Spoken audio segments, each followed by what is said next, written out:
Hey guys, Aaron here, back for another body club session.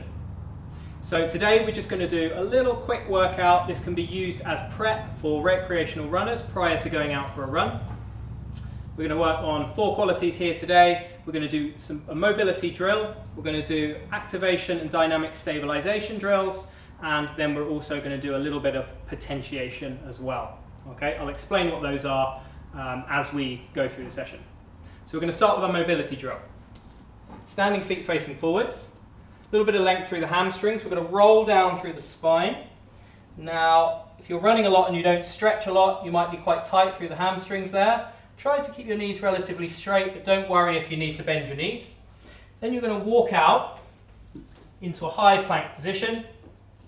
You're going to lunge your right leg up to the outside of your right hand. You're going to keep your left leg nice and straight, and then we're going to rotate through the spine, reach up with the right arm, look up to the fingertips of the right hand, take the right hand back, step back into that high plank, walk your hands towards your feet, and then roll up through your spine and relax your shoulders. Let's do the other side. Roll down, walk out, lunge the left leg, outside of the left hand, reach up, look through the fingertips, step back, hands back to the feet, roll up through your spine, give your shoulders a little shake.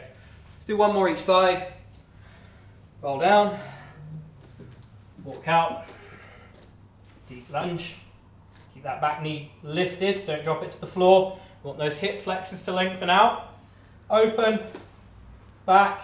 So we're getting a little bit of core activation, a little bit of hip flexors activation, some shoulder stability, and lots of mobilizing around the hips.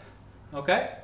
So the next drill we're going to do is a dynamic stabilization exercise and a glute activation exercise at the same time. So really good for stabilizing your ankles, your knees, and your hips. Really important quality for running.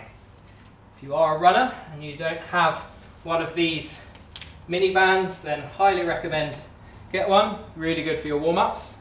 So from here we're just going to bend the knees a little bit. Weight is in the middle of the foot, not too far forwards. Chest is lifted, back straight. And then from here we're just going to kick one leg up and out to the side. Okay? Arms can come up out in front of you, kick to the side. Try to control it back in as well as out. And we're working the hips on both sides here. I like to work bare feet. I feel it switches on a lot of the muscles in my feet as well as the muscles in my calves. But you can do this in trainers as well. And last one. Good, and then we'll switch to the other side. Keep the knees bent, chest up, kicking that leg out. You might allow for a tiny bit of lean, but we want to try to avoid the body rocking. So let's see if we can't stay relatively upright. Then we really have to focus on not compensating, but really engaging and activating through those muscles that stabilize the hip.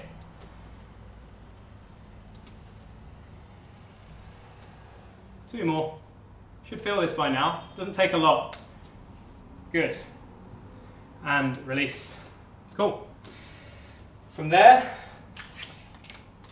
we're going to move into single leg deadlift.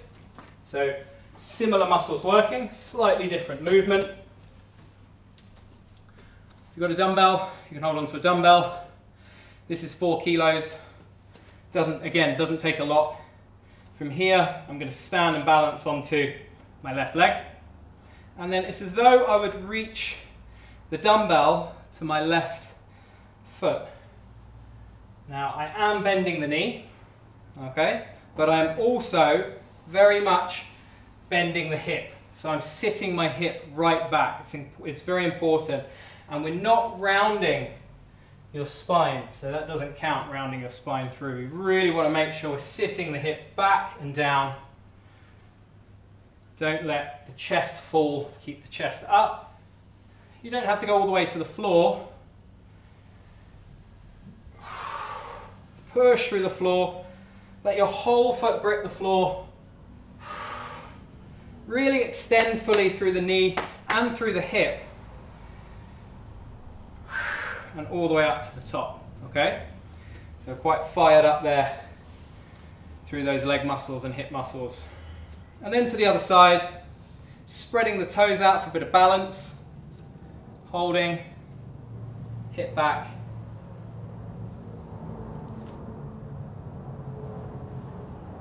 Thinking about squeeze the quads, but also squeeze the glutes. It's important when I'm up in this standing posture that these muscles here are switched on. Give them a little poke, make sure it's nice and firm. If you're relaxed, your hip will fall forward and you're not stabilizing in the hip joint, which have a knock-on effect to the knees and the feet. Up, good squeeze through, good squeeze through, okay? The chest up, one more. Good, and release. Next one is a little bit of potentiation, which is basically just to strengthen the nerve conduction to the muscles, to make the muscles rapidly contract. And as the muscles rapidly contract, they provide lots of support and stability for your joints.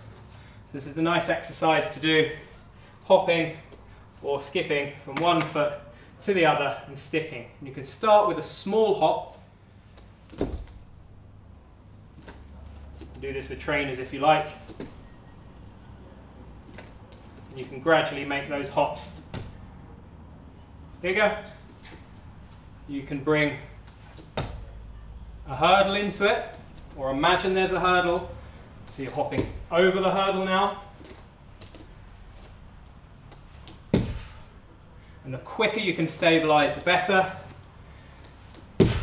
And this is also really good for your connective tissues, so not just the ability to brace the muscles. Impact helps the strength of your bones and your connective tissues. Tendons, ligaments. Good, and then we're going to do the other side.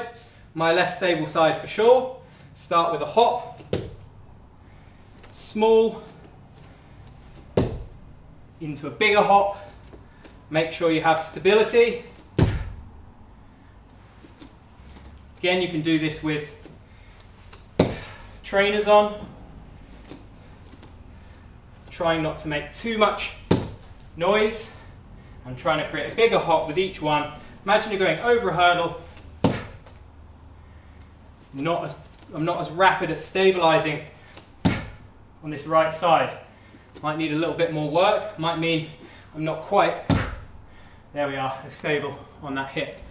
And that will really help all of the muscles that support, brace, and hold the joint to give you nice, strong, robust joints, okay?